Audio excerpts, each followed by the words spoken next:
आएगा?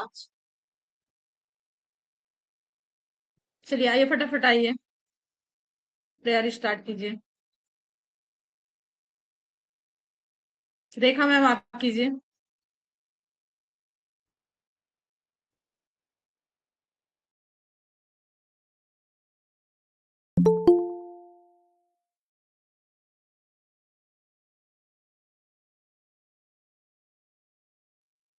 मैम आज क्या प्लीज कोई और करा सकता है? Ma'am I am rod. अच्छा ठीक है, ठीक है, कोई बात नहीं। चलिए ठीक है। और ठीक है। कोई? मैम चलिए एक्चुअली मैंने हरिप्रिया देखा मैम। नहीं है ना कभी हाँ, अभी तो। आज फर्स्ट क्लास है क्या मैम आपकी? मेरी वॉइस आ रही है क्लियर सभी को? जी मैम। ऑडियो और वीडियो? Ma'am traditional. ऑडियो और वीडियो क्लियर है? जी मैम। ओके, रेखा मैम आज आपका फर्स्ट डे है? मैम ट्रेडिशनल योगा में फर्स्ट डे है। ओके ओके, ठीक है, कोई बात नहीं। चलिए हरिप्रिया मैम, चलिए जी मैम। प्लीज स्टार्ट कीजिए। Yes ma'am. कमर गर्दन सभी लोग सीधी करके बैठेंगे। Thank you. कमर गर्दन सीधी कर लें। मन को शांत करते हुए 3 बार ओम का उच्चारण करेंगे। ओम।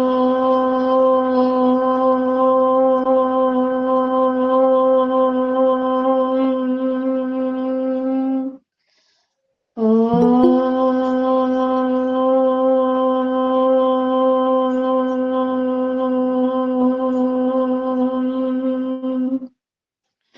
ओम।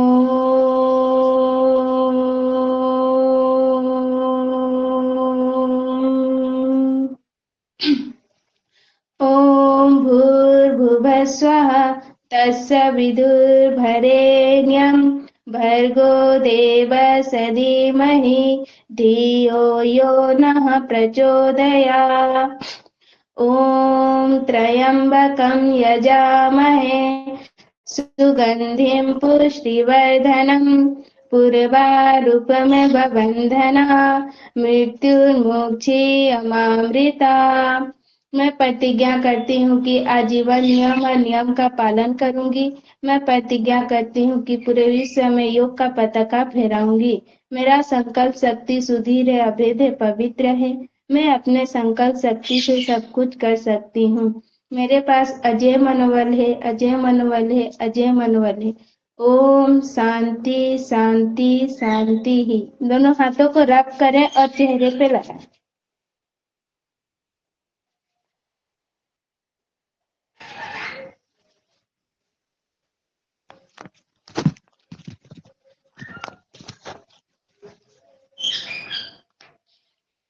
चलिए स्टार्ट करते हैं क्लास। कल हम लोगों ने देखा था कि मोहनजोदाड़ो सिंधु घाटी की सभ्यता में मोहनजोदाड़ो में कैसे कैसे वहां पर मूर्तियां मिली हैं और योग को प्रमाणित किया गया है। ठीक है, अलग अलग विद्वानों ने अलग अलग मत से अपने अपने तरीके से योग को सिद्ध किया है, जिसमें महात्मा गौतम बुद्ध भी हैं और महावीर स्वामी भी हैं, भगवान कृष्ण भी हैं। इस तरीके से आपने ये सारी चीजें देखा और फिर कैसे वो आया सूर्य से, विश्वान से, मनु से। हाँ, इस तरीके से धीरे धीरे धीरे धीरे वो पूरे सृष्टि में उनकी जो है मतलब प्रचार प्रसार हुआ। लेकिन वो कहीं ना कहीं फिर ऐसा कुछ रहा कि जो राज ऋषि लोग थे उन लोगों ने क्या किया कि वहीं पर स्टॉप कर दिया। यानी मतलब ऋग्वेद से वो आ चुका था, उपनिषदों में उनका वर्णन हो चुका था, लेकिन फिर वो कहीं ना कहीं वैसे ही वहीं पर स्टॉप हो गया। यानी बहुत ज्यादा देखा जाए तो वो उसकी प्रसिद्धियां नहीं हो पाई।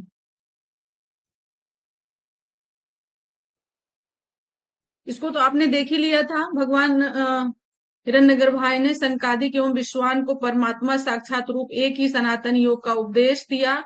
अधिकार भेद के कारण सनातन योग, राजयोग एवं कर्म योग इसी प्रकार की दो शाखाओं के रूप में प्रचलित हुए। तो ये बस वही है कि कैसे कैसे, जैसे हमने बताया था ना, जैसे हठ ग्रंथ वाले जो योगी थे, मतलब नाथ परंपरा के, तो सबसे पहले भगवान शिव आए, फिर मसेंद्रनाथ, फिर गोरक्षनाथ, फिर उनके बहुत सारे अनुयायी हुए। ठीक है, जैसे उसमें एक चटपटी है। तो इस तरीके से बहुत सारे अनुयायी जो उनके हुए, तो बहुत सारे अनुयायियों ने अलग अलग अपने उसको मतलब धर्म को अपना लिया, या उसी नाथ संप्रदाय में ही रहे, ठीक है, लेकिन अपनी अपनी अलग अलग संगठन बना लिया, और उस संगठन के माध्यम से अलग अलग से तरीके से योग को किया, और उसका विस्तार मतलब प्रचार प्रसार इस तरीके से किया। बस यही इतना इसका मतलब है, और ऐसा इसमें कुछ ज्यादा है नहीं, बस यही स्टार्टिंग का ही आपका थोड़ा सा है, बाकी सब फिर इजी है। सनक सनातन सनंदन कपिल आसुरी बोध वंश शिखा प्रवृत्ति प्रवृत्ति विद्वान राज योग ब्रह्म योग के अनुयायी हुए, तथा दूसरी शाखा कर्म योग की परंपरा में संसार के कार्यों को करते हुए परंपरा परमात्मा साधना करने वाले विश्वान मनु इक्ष्वाकु अन्य राज ऋषि हुए। तो अभी इसके बारे में हम काफी चर्चा कर चुके हैं, तो सेम बार बार उसको कोई रिपीट करने की मुझे नहीं लगता कि जरूरत है, ठीक है, ये सारी चीजें रिपीट हो चुकी हैं। वेदों में योग का स्वरूप, अब वेदों में हम देख लेते हैं योग का क्या स्वरूप था।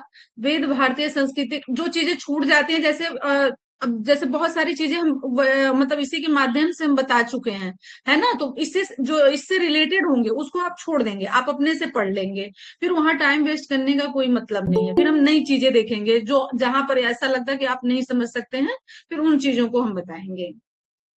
अब वेदों में योग का स्वरूप, जहां तक अभी कल ही हमने बहुत मतलब डीप में हमने वेद का पूरा आपको वर्णन किया, बताया, लेकिन देख लेते हैं यहाँ पर, अगर चीजें समझ में आ जाती हैं, अगर सेम कल के जैसा ही होगा तो फिर हम आगे चलेंगे, और नहीं अगर कुछ डीप में होगा तो फिर उसको हम डिफाइन करेंगे। वेद भारतीय संस्कृति का सबसे प्राचीन ग्रंथ है। सृष्टि के आरंभ में अग्नि वायु आदित्य और अंगिरा चार ऋषियों को परमात्मा ने वेद का ज्ञान प्रदान किया। अब यहाँ देख लीजिए, जो राज ऋषि की बात कर रहे थे ना, कल सर इसमें से कोई थे, राघव सर थे, तो बता रहे थे ना कि हाँ वो राज ऋषि हुए थे जिन्होंने वेदों का मतलब रचना किया था, तो ये बिल्कुल सत्य है। परमात्मा ने वेद ज्ञान प्रदान किया, साथ ही योग विद्या का भी वर्णन किया गया, वहीं पर ऋग्वेद में ही योग का भी वर्णन किया गया। उन ऋषियों ने भी वैदिक मंत्रों के दर्शन से पूर्व योग साधना अवश्य की होगी, यानी जो वो ऋषि मुनि लोग थे, है ना, उन ऋषियों ने भी वैदिक मंत्र वही हो गए जो हमारे ग्रंथों में वर्णित हैं, हमारे उपनिषदों में वर्णित है, ग्रंथों में या वेद में जो भी मंत्र हैं, इसका मतलब कि उन लोगों ने अवश्य ही जरूर ही उसका जो है अध्ययन किया होगा, उन वेद मंत्रों का उच्चारण किया होगा, क्योंकि परमात्मा सीधे ही किसी को उठा करके नहीं बोलेंगे कि आप ये इतना बड़ा महान काम करो, है ना। जो व्यक्ति उस लायक होगा, अपने उस कर्म के लायक, कि हाँ उन्होंने भी उनको परीक्षा लिया होगा, टेस्ट लिया होगा, देखा होगा कि हाँ ये अपने कर्तव्य को कैसे निभा रहे हैं या निभाने में सक्षम है कि नहीं है, तो फिर उसी हिसाब से उन्होंने, परमात्मा ने उन राज ऋषियों का चुनाव किया होगा, अवश्य की होगी। इसलिए वेदों में कई जगह पर योग की चर्चा की गई है। वेद विश्व के ज्ञान विज्ञान के भंडार है। अब देखिए, ज्ञान और विज्ञान के भंडार हैं योग, तो हमने क्या बताया था, जैसे एक समुद्र है, समुद्र में जैसे आप डूबते जाओगे ना, बहुत सारी चीजें वहां पर भी मिलती हैं।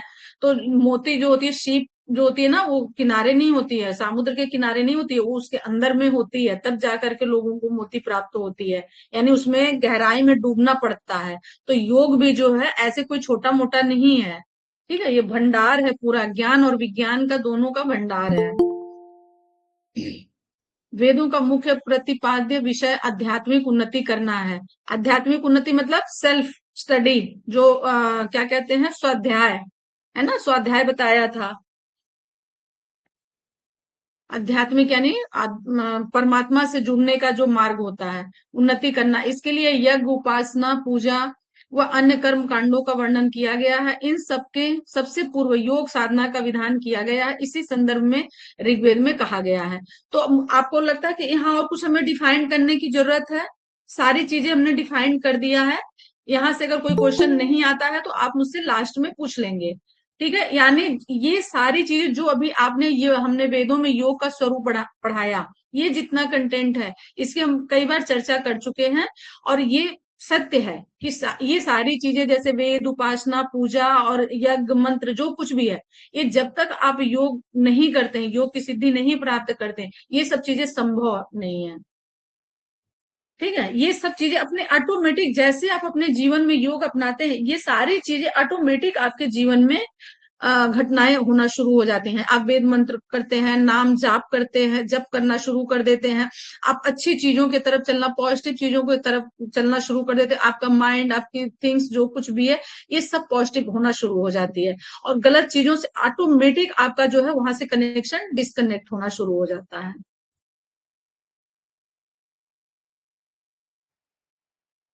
तो इसको आप देख लेंगे, ये ज्यादा कुछ नहीं है, क्योंकि ये बिल्कुल वही सारी चीजें डिफाइन की गई हैं, क्योंकि हमने पीडीएफ आज पूरा ओपन करके पढ़ा था। अब उपनिषद में देखेंगे कैसे आएगा, क्योंकि वेद में तो हमने देख लिया, अब वेद से उपनिषद में कैसे आया है। जितना कंटेंट छूट रहा है ये आपके लिए है, आप इनको पढ़ेंगे, जहां समझ में नहीं आएगा फिर वो हम बताएंगे आप लोगों को। उपनिषदों में योग का स्वरूप। आध्यात्मिक ग्रंथों में उपनिषदों का स्थान बहुत ही अग्रणी है। आध्यात्मिक ग्रंथ में, ठीक है, उपनिषदों का स्थान बहुत ही अग्रणी है। वैदिक शिक्षा का विस्तृत विवेचन उपनिषदों में ही किया गया। इट मीन्स कह सकते हैं कि जो वेद में सारी चीजें वर्णित है ना, जो राज ऋषि द्वारा लिखा गया था सारे वेद, तो वेद का जो मतलब लैंग्वेज था, संस्कृत लैंग्वेज था या कुछ परमात्मा की वाणी थी जो राज ऋषियों ने वर्णित किया था, वो बहुत टफ थे। मतलब हर कोई उसको नहीं पढ़ सकता था, इतने टफ उनके वर्ड होते थे। तो फिर क्या किया गया, आपस में इन लोगों ने बात किया कि मतलब उस चीज को कैसे ट्रांसफॉर्म किया जाए, कैसे उसका ट्रांसलेट किया जाए, कैसे पढ़ा जाए। फिर क्या हुआ कि कुछ अच्छे विद्वान जो थे, अच्छे मतलब संस्कृत के ज्ञाता जो थे, उन लोगों ने फिर उपनिषद का निर्माण करना शुरू किया। ठीक है, उपनिषद में लिखना शुरू किया। तो उसी वेद का ही कुछ पार्ट जो है उपनिषद में, कुछ क्या बहुत सारे पार्ट उपनिषद में ही मिलता है, कि जो थोड़े से इजी लैंग्वेज में, कि आप उसको पढ़ सके, हम उसको पढ़ सके, सभी उसको पढ़ सके, इस तरीके से बनाया गया। योग विद्या का उपनिषदों में बहुत अधिक वर्णन किया गया। योग जो विद्या है ये उपनिषद में भी हमने पहले भी आपको बताया है कि इनको जब आप उपनिषद पढ़ते, कल ही हमने कठ उपनिषद की बात की है, कि बहुत अच्छे से पर ब्रह्म की वहां पर जो है चीजें बहुत अच्छे से डिफाइन किया गया है, कि उसके बिना, पर ब्रह्म के बिना एक पत्ता भी नहीं हिल सकता। हम कहते हैं ना, ये अग्नि देवता है, ये वायु देवता है ये मतलब जो बारिश करने वाले देवता है, क्या कहते हैं, इंद्र देवता, इस तरीके से कहते हैं। ये सब पर ब्रह्म के मतलब एक स्वरूप है, उनके गुलाम है, ऐसे भी कह सकते हैं, कि जब तक पर ब्रह्म की इजाजत नहीं होगी, परमिशन नहीं होगा, तब तक न इंद्र बारिश कर सकते हैं, वायु देवता ना हवा चला सकते हैं, और ना अग्नि देवता एक तिनका भी नहीं जला सकते। हम जिन अग्नि देवता की पूजा करते हैं, हम जिन वायु की पूजा करते हैं, हाँ, और ये अपना क्या कहते हैं इंद्रदेव की पूजा हम लोग करते हैं, तो ये वहां पर बहुत अच्छे से डिफाइन किया गया है। वहां पर भी मतलब है 108 उपनिषद, जब आप उठा करके पढ़ेंगे देखेंगे, वो सेकंड नंबर का उपनिषद है जिसका नाम हमने लिया है कठ उपनिषद। तो वहां पर ब्रह्म की बहुत अच्छे से वर्णन किया गया, और वहीं पर भी योग का भी वर्णन किया गया। यानी जो 108 आप उपनिषद देखेंगे, इस सब में योग से रिलेटेड है, सब में।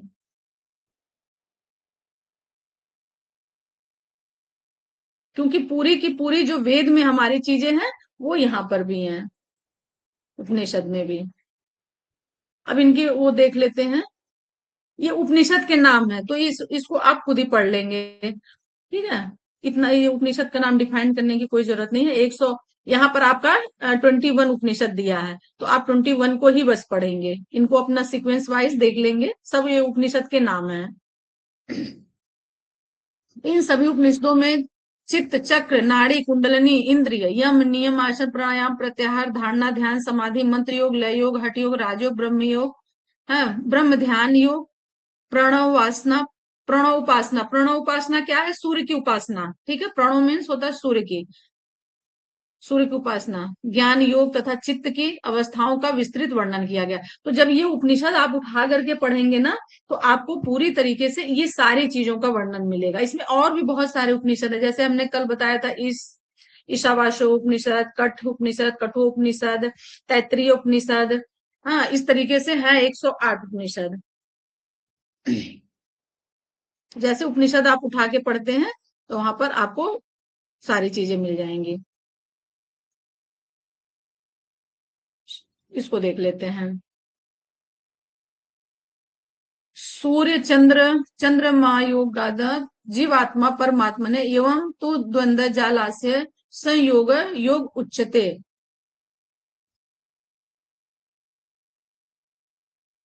योपान प्राणायक्य रज रजो रेतास्ते। ये मतलब शिव संहिता एक है। जैसे कल अभी हमने हठ योग की कुछ पुस्तकें बताई थी ना, वहां पर नाम मेंशन था हठ योग की।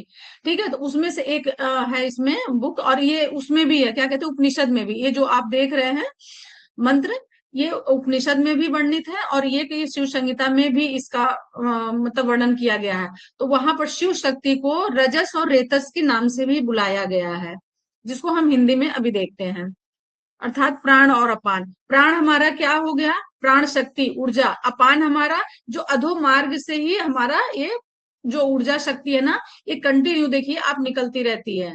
ठीक है, तो ये जब हम ध्यान साधना और ये प्राणायाम योगा सब चीजें करते हैं, तो इसमें सारी चीजें बताई जाती है कि अपान को हम कैसे कंट्रोल में कर सकते हैं, यानी प्राण को और अपान को कैसे हम मिला सकते हैं। तो ये ऐसे बताने से या ऐसे करने से नहीं होता, क्योंकि इसकी अभ्यास होती है, इसकी प्रैक्टिस होती है, एक डीप प्रैक्टिस होती है, एक टाइम समय उसका निर्धारित होता है। जब डेली आप उसी टाइम से उसी समय से आप चीजें करते हैं, तो धीरे धीरे धीरे कुछ टाइम के बाद से देखेंगे कि उसको जागृति आपके अंदर आने लगती है। आप ये कहिए कि आज हम यहाँ पढ़ा दे रहे हैं, आपने पढ़ लिया अपान और प्राण और अपान की एकता, और हमने पढ़ा दिया, आपने सुन लिया, और आप सोचेंगे कि हम ध्यान में बैठ जाएं और प्राण और अपान को हम एक करने की कोशिश करें, तो ऐसा नहीं होगा। कभी 8 बजे कर लिया, कभी 9 बजे, कभी 10 बजे, तो नहीं होगा। इसकी हर चीज की एक सीमा निर्धारित है। और योग में सबसे इंपॉर्टेंट चीज क्या होता है, आपका नियमित होना। ठीक है, मतलब रेगुलर होना, आपका रेगुलर होना, ये सबसे इंपॉर्टेंस। अगर आप रेगुलरिटी से वो काम करते हैं, तो निश्चित रूप से आपको सफलता उसमें मिलती है। और अगर वहीं आप इनरेगुलर हो जाते हैं, तो देखेंगे ध्यान तो भटकेगा ही भटकेगा, प्लस जो चीज आप पाना चाहते हैं, जो चीज आप समझना चाहते हैं, वो भी आपके हाथ से निकल जाएगा। फिर वो थोड़ी देर के लिए, क्योंकि ये जो सब्जेक्ट आप पढ़ रहे हो ना, आपको लग रहा है कि बहुत इजी है, लेकिन इसके एक वर्ड भी अगर एक महीने आप इसको टच मत कीजिए, 1 मंथ अगर आप इसको टच मत कीजिए, एक वर्ड भी अगर कोई पूछ ले तो आप नहीं बता सकते हैं। ये इसकी मतलब बहुत खासियत है। बाकी सब्जेक्ट में हमने देखा है कि हाँ, बच्चों को याद हो जाता है। जैसे टेंस हो गया, तो टेंस हम लोग कब के पढ़े हुए हैं, आज से 15 20 साल 25 साल पहले पढ़े, आज भी टेंस याद है। एक बार अगर उसको देख भूलते भी तो एक बार उसको देख लेते, टेंस याद हो जाता। बट योग ऐसा नहीं है। तो योग में हमेशा निरंतरता मांगता है। आप अगर रेगुलर रहते हैं, तो ये चीजें हमेशा आपकी बनी रहती है, बरकरार रहती हैं।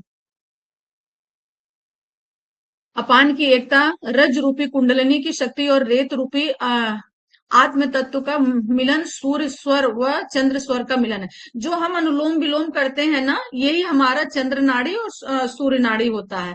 तो इसी को जो है एक इसमें ग्रंथ में, हठ योग के ग्रंथ में ही कहा गया कि रज और रेतस यानी प्राण और अपान, यानी शिव और शक्ति।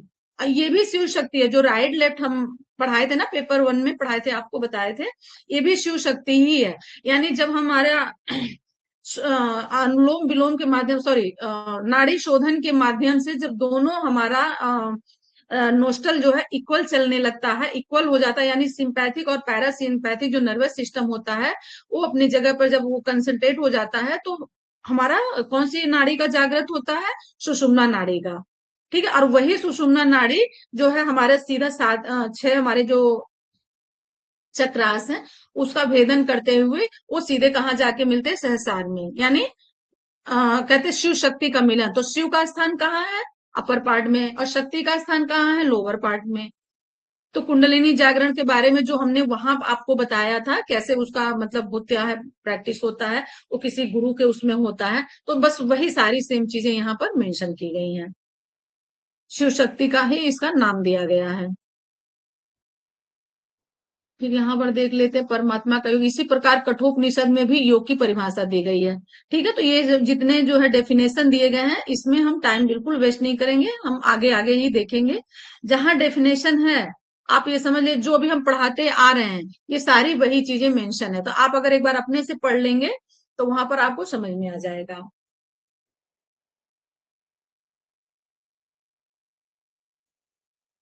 प्रत्याहारणस्य ध्यान प्राणामोष्ठ धारणम तर्कस्य समाधिश्च च षडांग योग उच्यते। देखिए, अलग अलग जो ऋषि मुनि हुए ना, तो उन लोगों ने भी अलग अलग, ऋषि मुनि छोड़ दीजिए, अब जैसे मतलब हठ योग का जो पुस्तकें बनाई है, मतलब रचना किया है, हठ योग के ग्रंथों की जिन्होंने रचना की है, उन्होंने भी अपने अपनी तरीके से अलग अलग उसमें अपना डेफिनेशन डाला है, मतलब जिन्होंने जैसा अनुभव किया, प्रैक्टिस के बाद जिन्होंने जैसा अनुभव किया वैसे वैसे ही तो उन्होंने डाला। तो हमने कल सप्तांग योग के बारे में बताया था, जो कि शरीर से लिया गया, घड़ा से लिया गया है। तो इसको किसने बताया था? महर्षि घिरंड ने, है ना। उन्होंने चंड कपाली को, अब उनके शिष्य थे, महर्षि घिरंड के चंड कपाली शिष्य थे, तो उनसे ये चर्चा करते हैं कि ये जो शरीर है, तो उन्होंने क्या दिया, सप्तांग योग दिया, मतलब उसको शरीर में ही 7 चीजों को बताया, जो सप्तांग योग के नाम से प्रसिद्ध हुआ। जो जब घिरंड संहिता पुस्तक आप पढ़ेंगे तो पूरा वही उसी पे पूरा बेस्ड है, ठीक है, इसी बॉडी के ऊपर ही पूरा बेस्ड है। यानी कैसे हम, मतलब क्या कहते हैं, उसमें 25 जो है धारणाएं बताई गई हैं, 25 तरह के धारणाएं बताई गई हैं। आसन बताया गया, प्राणायाम बताया गया, जिसमें आसन में आप देखेंगे 32 आसन बताए गए हैं, प्राणायाम बताया गया, 8 प्राणायाम बताए गए हैं। तो इस तरीके से इस शरीर में बहुत सारी चीजें हैं। ये शरीर भी एक ब्रह्मांड के ही तरह, कहते हैं ना, तथा पिंड यथा पिंडे तथा ब्रह्मांडे, जो बताया गया ना, तो वही चीज, जो जो ब्रह्मांड में चीजें हैं वो इस बॉडी के अंदर में भी हैं। तो इन्हीं सब चीजों का यहाँ वर्णन किया गया है। तो यहाँ बताया गया है कि षडांग योग उच्चते, यानी किसी ने 6 अंगों का भी वर्णन किया है। योग शिखोपनिषद में 6 अंगों का वर्णन किया गया, और उपनिषद में एक नहीं, दो या 3 उपनिषद में 6 अंगों का वर्णन किया गया है। और प्लस एक और है, ये 1 मिनट बता रहे हैं, 6 अंग, सॉरी अभी बिल्कुल मुझे याद नहीं आ रहा, लेकिन उपनिषद में वर्णन किया गया है 6 अंग का, ठीक है। और ये इधर भी किया गया है, अपना हठ योग के ग्रंथ में भी किया गया है, लेकिन अभी मुझे उसका तुरंत नाम नहीं याद आ रहा है किसमें किया गया है। क्योंकि घिरण संहिता में सप्तांग योग है, और हठ प्रदीपिका में चतुरंग योग है, शिव संहिता हठ रत्नावली में चतुरंग योग है, शिव संहिता में अष्टांग योग है, ऐसे ऐसे करके। अभी इसमें कौन सा है, अभी वो जस्ट मुझे नहीं याद आ रहा है, ठीक है। तो यहाँ पर बताया गया कि 60 अंग, यानी 6 अंगों का भी वर्णन बताया गया। तो किसी ने अष्टांग योग दिया है, किसी ने सप्तांग योग दिया है, किसी ने षडांग योग दिया है, और किसी ने चतुरंग योग भी दिया है, ठीक है। पूरी चीजें इसी बॉडी पर बेस्ड है, और जो कि योग से रिलेटेड है। अर्थात प्रत्याहार, धारणा, ध्यान, समाधि, तर्क और समाधि, ये षडांग योग कहा गया। यानी 2 चीजें क्या हटा दी गई हैं यहाँ पर, यम और नियम, है ना। यम नियम में वही है, यम नियम, और हाँ, यम नियम हटा दिया गया है।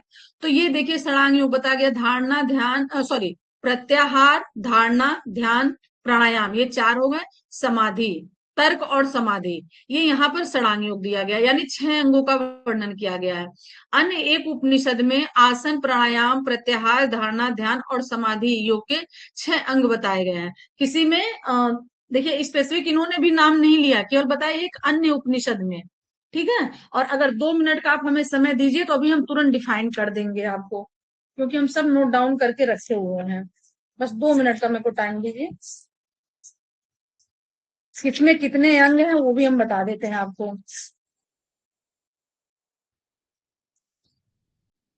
बहुत इसको डीप में जो है, हाँ चलिए देखिए, योग कुंडलिनी उपनिषद में कोई अंग नहीं है। योग चूड़ामणि में षडांग योग का वर्णन किया गया है, जो 108 उपनिषद है ना। आज थोड़ा आपको ये सब हम डिफाइन कर देते हैं। योग चूड़ामणि में षडांग योग, ध्यान बिंदु उपनिषद में षडांग योग, 2 ऐसे उपनिषद हैं जिसमें षडांग योग दिया गया, यानी 6 अंगों का वर्णन किया गया। यहाँ पर लिखा है साफ साफ, एक अन्य उपनिषद में आसन, प्राणायाम, प्रत्याहार, धारणा, ध्यान, समाधि 6 अंगों का वर्णन किया गया। तो ये वही उपनिषद है, ठीक है, जो कि योग चूड़ामणि और ध्यान बिंदु उपनिषद। फिर देखेंगे चतुरंग योग है, उपनिषद की बात कही गई है, तो योग तत्व उपनिषद और योग बीज में चतुरंग योग की बात कही गई है। और अगर इधर आप आ जाते हैं, क्या कहते हैं कि हठ योग की जो ग्रंथ है, ठीक है, तो वहां पर 2 जगह में, 2 ग्रंथ में आपको चतुरंग योग मिलेगा। एक तो अभी हमने कौन सा नाम लिया था, एक हठ रत्नावली है, ठीक है, एक हठ रत्नावली है, और जो स्वात्माराम सूरी के द्वारा लिखा हुआ है, ऐसे माइंड से निकल लेफ्ट हो जाते हैं चीजें, और ये सब पूरे ऐसे जबान पर रहता है, बिल्कुल माउथ पे रहता है, बट जब या पढ़ाने लगो तो चीजें तुरंत वो लेफ्ट हो जाती हैं, क्योंकि बहुत गलत बात है। हठ प्रदीप का, ठीक है, देखिए हठ प्रदीप का और हठ रत्नावली में चतुरंग योग का वर्णन किया गया है।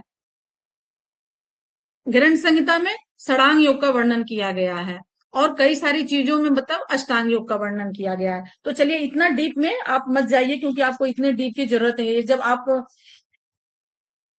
नेट वगैरह का जब प्रिपरेशन करेंगे, मास्टर कर लेंगे, तब वहां आपको नीड आए होगी।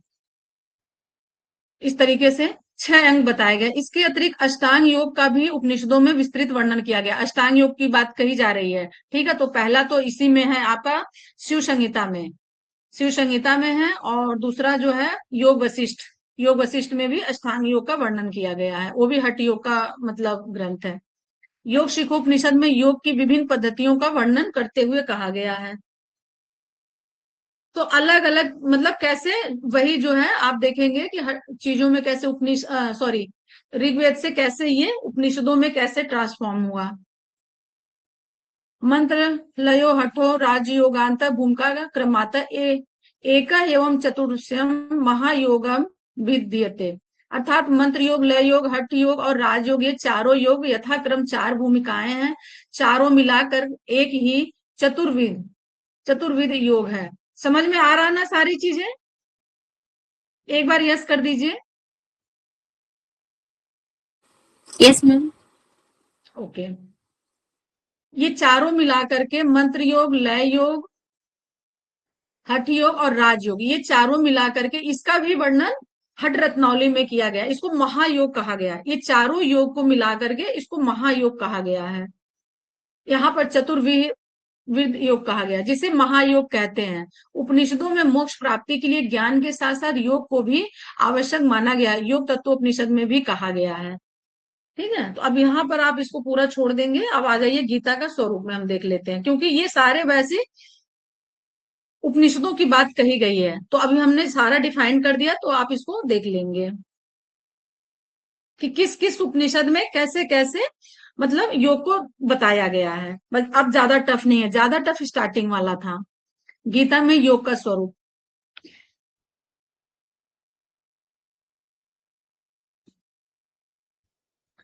गीता भारतीय आध्यात्मिक ग्रंथों में बहुत अधिक महत्वपूर्ण, ये वेरी वेरी इंपॉर्टेंस है आप लोगों के लिए, अधिक महत्वपूर्ण ग्रंथ माना जाता है। गीता की महत्ता इस बात से सिद्ध होती है कि संसार की सर्वाधिक भाषाओं में गीता का अनुवाद किया गया। अब ये समझाने की जरूरत नहीं है कि कई सारे लैंग्वेज में गीता का मतलब ट्रांसलेशन हुआ है, मतलब जितनी लैंग्वेज है उन लैंग्वेज में सब में ट्रांसलेशन हुआ है। तो ये कोई बहुत ज्यादा समझाने का सब्जेक्ट नहीं है। इस प्रकार गीता का संसार प्रसिद्ध ग्रंथ है। गीता में सभी प्रकार की विद्याएं विद्यमान हैं।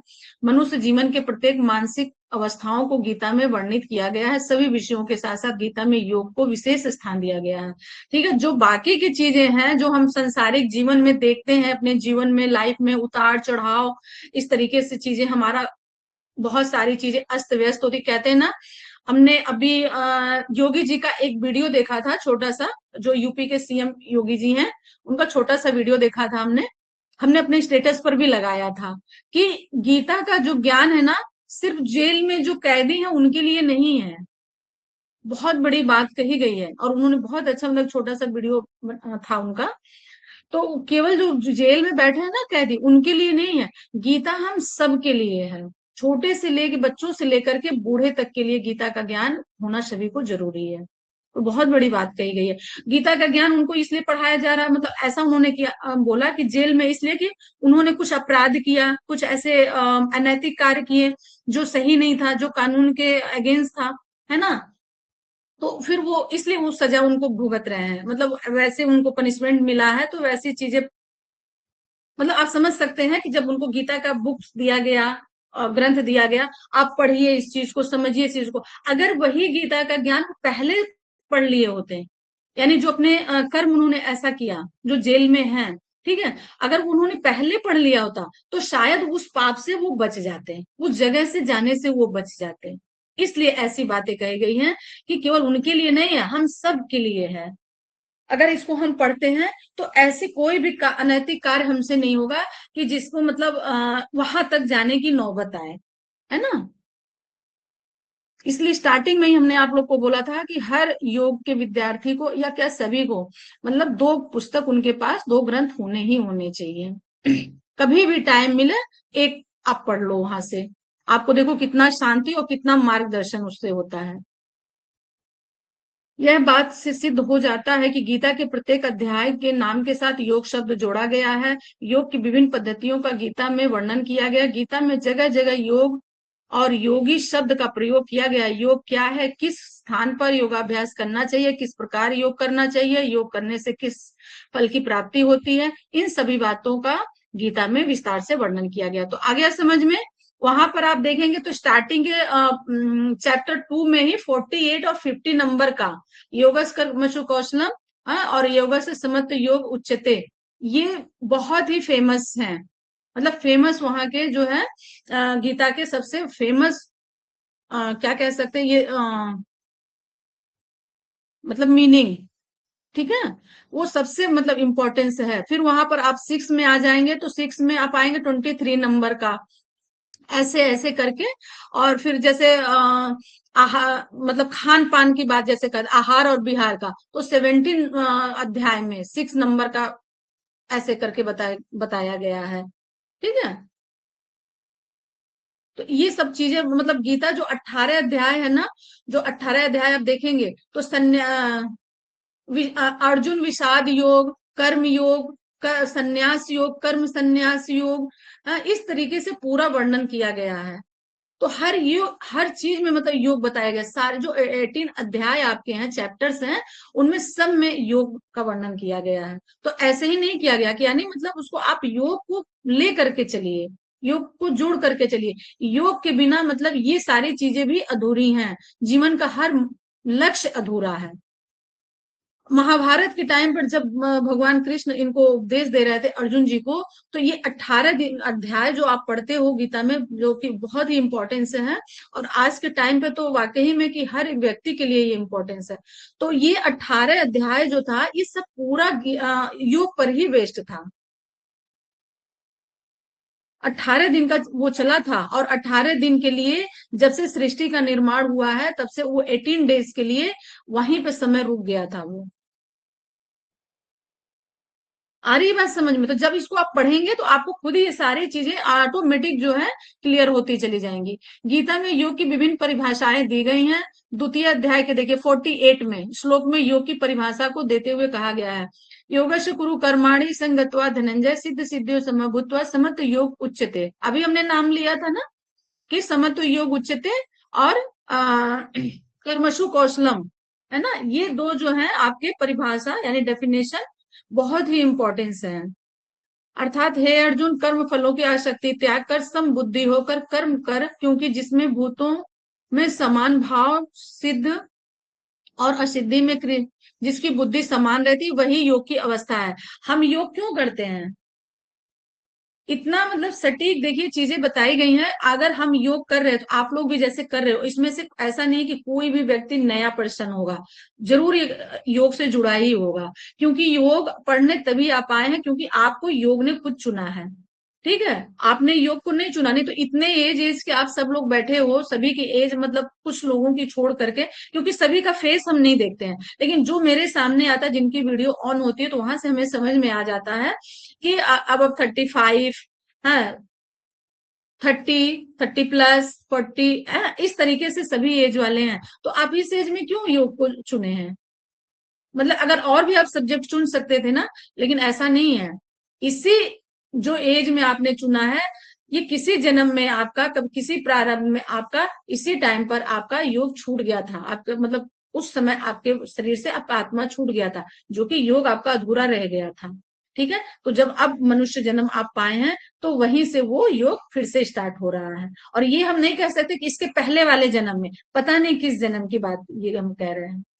ऐसा नहीं कि इसके पहले जो जन्म आपका था तो भी आप मनुष्य रहेंगे, ये कोई नहीं जानता। लेकिन ये जरूर है, मतलब ये निश्चित है कि आपने किसी न किसी जन्म में योग को किया था और वहां योग आपका छूट गया था, इसमें आकर के फिर योग के प्रति आप जो है अपने समर्पण दिखाने लगे, योग ने आपको चुन लिया। तो ये सारी चीजें वहां पर गीता में बताई गई हैं, मेंशन की गई हैं कि कोई भी चीज योग जैसे अभी करते हैं तो देखिए हम अपनी चीजों को कितनी व्यवस्थित कर लेते हैं, है ना, अपने घर का सामान जैसे व्यवस्थित कर लेते हैं। हम 10 लोगों को योग सिखाते हैं, बताते हैं, तो उसमें कितनी सारी ज्ञान उनको देते हैं कि आप अपने सांसों पर कैसे नियंत्रण कीजिए, अपने बुद्धि पर कैसे नियंत्रण कीजिए, अपनी इंद्रियों को कैसे नियंत्रण कीजिए, है, और ध्यान, ये तो ध्यान से क्या लाभ है। तो यही बातें वहां पर बताई गई हैं गीता में। बाकी के गीता का हमने पेपर 1 में बता दिया था। देखिए ये गीता का 40 जो कर्मशु कौशलम बुद्धि युक्तो जहाती तो उबे सुकृत दुष्कृते तस्मै योगस्य युजस्य योग कर्मशु कौशलम, इसको अभी आप पढ़ लेंगे। और ये 6 का 23 नंबर का, इसको भी आप पढ़ेंगे क्योंकि हम पहले पढ़ा दिए हैं। और ये गीता का कौन सा है, 3 का है, 3 यानी चैप्टर 3 का 3 नंबर का, तो इसको भी आप खुद ही पढ़ लेंगे क्योंकि ये सब डेफिनेशन है। ठीक है, सारे डेफिनेशन आप खुद पढ़ लेंगे क्योंकि यहाँ फिर बहुत टाइम लग जाएगा। अब यहाँ से देख लेते पुराणों में। तो आप ये समझ में आ रहा है ना ट्रेडिशनल योगा क्यों कहा गया है, अब सभी को समझ में आ रहा होगा। इसीलिए कि कैसे मतलब ये ऋग्वेद से उपनिषद में, उपनिषद से फिर हठ योग में, हठ योग से फिर जो है कभी गीता में आ गया, कभी इसमें आ गया, क्या कहते हैं, जैसे अभी आपने वो सब पुस्तक मतलब इसको अध्ययन नहीं किया, कल हमने नाम लिया था ना इसका, 1 मिनट बता रहे हैं, ऋग्वेद, ऋग्वेद से आ गया आपका उपनिषद, उपनिषद से वेदांत, ठीक है, वेदांत, और फिर इधर आ गया है आपका गीता। तो ऐसे ऐसे ये पद्धति दर पद्धति मतलब ये चेंज होता आया, इसीलिए इसको कहा गया है ट्रेडिशनल योगा। यानी ट्रेडिशनल योगा मीन्स क्या हो गया आपका, यानी एक दूसरे से एक के बाद एक के बाद एक के बाद वो चेंज मतलब ट्रांसफॉर्म होता होता होता ऐसे करके आ गया। अब यहाँ आ गया पुराणों में, पहले आपने क्या पढ़ा, ऋग्वेद पढ़ा, ऋग्वेद के बाद कुछ आपने हठ योग में देखा, हठ योग में भी देखा, फिर डायरेक्ट ऋग्वेद से जो है आपका आ गया उपनिषद में, उपनिषद से में अभी कहाँ से आ गया, फिर उपनिषद के बाद गीता में, अब गीता से फिर अब पुराणों में। मतलब यही है इसकी परंपरा, यही ऐसे परंपरा दर ये चेंज होते आया हुआ है। पुराणों में योग का स्वरूप देख लेंगे। पुराणों में योग का अत्यधिक वर्णन मिलता है, पुराणों का प्राचीन काल से ही माना जाता है, जिसके कई प्रमाण मिलते हैं, जैसे अथर्ववेद में कहा गया है। ठीक है, अब अथर्ववेद का हम थोड़ा सा देख लेते हैं।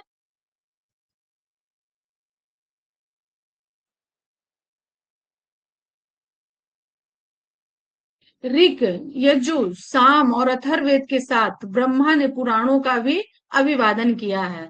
ठीक है, तो पुराण भी बने मतलब इस तरीके से बने हैं, जो ऋग्वेद बना है, यजु बना है, सामवेद, यजुर्वेद यानी ऋग्वेद, यजुर्वेद, सामवेद और अथर्ववेद के साथ साथ ब्रह्मा ने पुराणों का भी मतलब वर्णन किया है। अब यहाँ लिखा है अभिभाव किया है, लेकिन वो वर्णन हुआ है, और ये सब हमें समझने के लिए ही हुआ है। मतलब जो लोग इंटरेस्ट रखते हैं इसके बारे में जानना चाहते हैं, जरूरी नहीं कि योग पढ़ करके ही आप ये सब चीजें अपने जान सके। ये हमारे मतलब ऋग्वेद जो है और उपनिषद है, ये हमारे ज्ञान के मार्ग हैं। ठीक है, इनसे हमें मोक्ष मुक्ति की प्राप्ति हो सकती है। जो लोग इसको पढ़ते हैं, इसको समझते हैं या इनकी राह पर चलते हैं, पढ़ करके अपने लाइफ को ऐसे चेंज करते हैं, ये हमारे मोक्ष और मुक्ति का भी मार्ग है। तो जरूरी नहीं कि आप योग पढ़ रहे हैं तभी इसको पढ़ें, अपने नॉलेज के लिए, अपनी जानकारी के लिए इसको पढ़ना चाहिए। सभी नहीं, लेकिन कुछ तो चीजें पढ़नी चाहिए। अभी पूछ लो पुराण कितने हैं, तो पता नहीं किसको पता है, नहीं किसी किसी को पता भी होगा, किसी को नहीं भी पता होगा।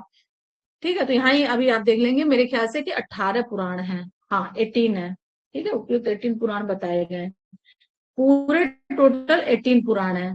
उपनिषद कितने थे,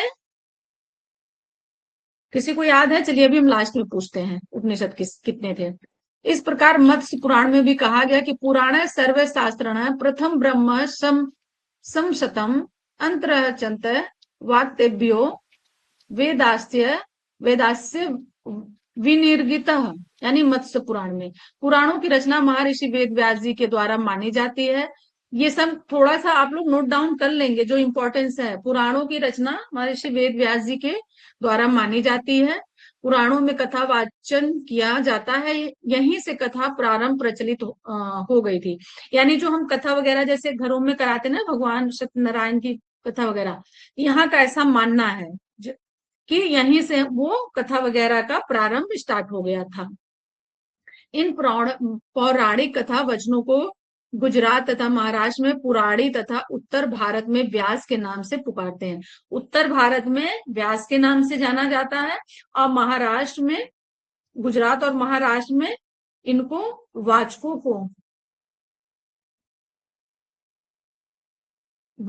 को व्यास के ही नाम से माना जाता है। पुराणों का मुख्य उद्देश्य सर्व साधारण में धार्मिक भावना जागृत और जीवित रखनी ही है। पुराणों में सहज में समझ में आने लायक कथाओं और उपाख्यानों को पढ़कर या सुनकर धर्म के प्रति अपनी श्रद्धा को दृढ़ बनाए रहते हैं, और आचार विचार, सामाजिक व्यवहार, व्यक्तिगत सदाचार आदि के संबंध में उपयोगी शिक्षा भी प्राप्त कर सकते हैं। इन सभी बातों को ध्यान में रखते हुए पुराणों को 18 भागों में बांटा गया है। ठीक है, तो कहने का ये मतलब है कि पुराण जो हमारे ये 18 पुराण हैं, इनको भी अगर हम पढ़ते हैं, समझते हैं, तो ये हमारे पूरे, देखिए ये भी बहुत अच्छी चीजें कही गई हैं कि इनको पढ़ करके हम ज्ञान की प्राप्ति कर सकते हैं। जैसा कि अभी हम थोड़ी देर पहले ही हमने बताया है कि अपनी नॉलेज के लिए, अपने ज्ञान के लिए भी हमें इन सब का अध्ययन करना चाहिए। सब नहीं पढ़ सकते, कुछ तो हम पढ़ सकते हैं, है ना। जो टाइम आजकल हम रील स्क्रॉल करने में टाइम वेस्ट करते हैं, अगर हम यहाँ से कुछ भी उठा करके हम 30 मिनट्स 20 मिनट्स कुछ भी अगर हम वो पढ़ते हैं, तो देखेंगे उससे हमें नॉलेज ही मिलेगा। और ये नॉलेज जो होती है ना, वो कभी ना कभी काम आती है। और जो हम रील स्क्रॉल करते हैं, वो कभी हमें याद नहीं रहती है। कोई भी पूछ ले, अभी दोपहर कोई आफ्टरनून में भी अगर किसी ने कोई रील देखी हो और अभी बता दे कि अभी हमने ये आफ्टरनून में हमने ये रील देखी थी, लेकिन ये पढ़ी हुई जो चीजें होती हैं, विद्या जो होती हैं, ये हमेशा आपके काम आती हैं। बस इसमें यही चीजें बताई गई हैं। और इसी टाइम से, जब से पुराण का निर्माण हुआ था, ये इसी टाइम से, यानी जो कथावाचक सब चीजें शुरू हुई थी, इसी टाइम से इनको माना गया है। और हमारे 18 जो हैं, वेद हमारे कितने हैं? 4 हैं। पुराण हमारे उपनिषद हमारे कितने हैं? 108 हैं। 8। हाँ 8, 108 है। ठीक है, पुराण हमारे कितने हो गए? 18 हो गए। ये सब देखिए आप लोगों के नॉलेज के लिए बहुत इंपॉर्टेंस है। ये कितने हमारे हैं? 18 है। श्रीमद भगवत गीता है, तो उसमें कितने श्लोक हैं? जो भगवत गीता का श्लोक है ना, वो 700 कुछ की, या 7000 ऐसे कुछ माना जाता है, 700 ही माना जाता है, 700।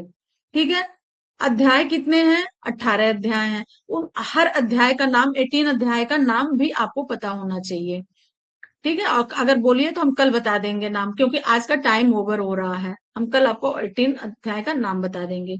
और उसके बाद से क्या, फिर दूसरा आ गया महर्षि पतंजलि का योग सूत्र। योग दर्शन हमारा किसके द्वारा रचित है? महर्षि पतंजलि के द्वारा। उसमें कितने मतलब चैप्टर हैं? 4 चैप्टर है, पाद उसको बोलेंगे। ठीक है, वो 4 पादों में विभाजित है। पाद कितने हो गए? 4। हर एक 4 मतलब उसमें कितना है, एक एक पाद में कितना है, ये आपको लर्न होना चाहिए। ठीक है, तो आज का क्लास हम यहीं पर समाप्त करते हैं। अभी आपका कोई क्वेश्चन?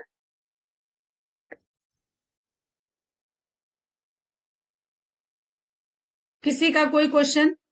या जो हम पढ़ा रहे हैं, समझा रहे हैं, चीजें समझ में आ रही, इजली समझ में आ रही हैं आप लोगों को?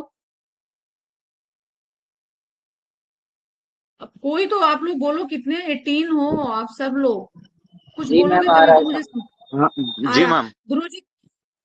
ध्रुव जी कल आपका कोई जी मैम। क्वेश्चन था? जी मैम। जी बताइए सर। मैम मेरा क्वेश्चन था जैसे चार चार युग होते हैं तो चारों युगों के अलग अलग ब्रह्मा होते हैं या फिर एक ही